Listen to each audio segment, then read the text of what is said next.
ओम नमो भगवते वासुदेवाय। जन्म है तो जीवन है, और जीवन है तो क्या है? मृत्यु। लेकिन मृत्यु के पश्चात क्या है? इसी प्रश्न का उत्तर देता है भगवत गीता के दूसरे अध्याय का श्लोक क्रमांक 27। भगवत गीता श्लोक और जीवन सूत्र की नई कड़ी में स्वागत है आप सभी का। तो जैसा मैंने कहा, भगवत गीता के दूसरे अध्याय के 27वें श्लोक में भगवान श्री कृष्ण कहते हैं, जातस्य हि ध्रुवो मृत्युर्ध्रुवं जन्म मृतस्य च तस्माद् परिहार्येऽर्थे न त्वं शोचितुमर्हसि। अर्थात जो मनुष्य संसार में आता है उसकी मृत्यु निश्चित है। जिसने जन्म लिया है उसका मरण भी निश्चित है। परंतु महत्वपूर्ण यह होता है कि मृत्यु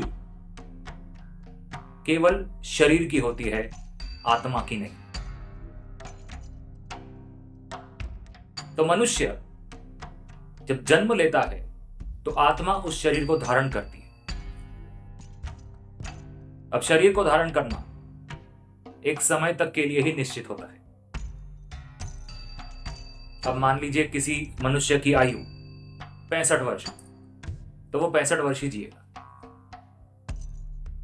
यदि 70 वर्ष है तो 70 जिएगा, 80, 85, 90, 100 या उससे अधिक। अब यह आयु प्रारंभ में ही तय हो जाती है। अब जैसे मनुष्य की वह अवधि समाप्त हो जाती है तो मृत्यु का आना अनिवार्य है। तो वो आत्मा शरीर को छोड़ देती है। लेकिन इसके पश्चात क्या होता है? यह श्लोक बहुत ही महत्वपूर्ण है, क्योंकि यह बताता है कि मृत्यु अंत नहीं है, एक नया आरंभ है। अब यह आत्मा अपनी यात्रा को जारी रखेगी और नया शरीर धारण करेगी। यानी मृत्यु के बाद फिर वो कहीं और किसी और स्थान पर शिशु के रूप में जन्म लेगी और यहां से एक नए जीवन का आरंभ होता है।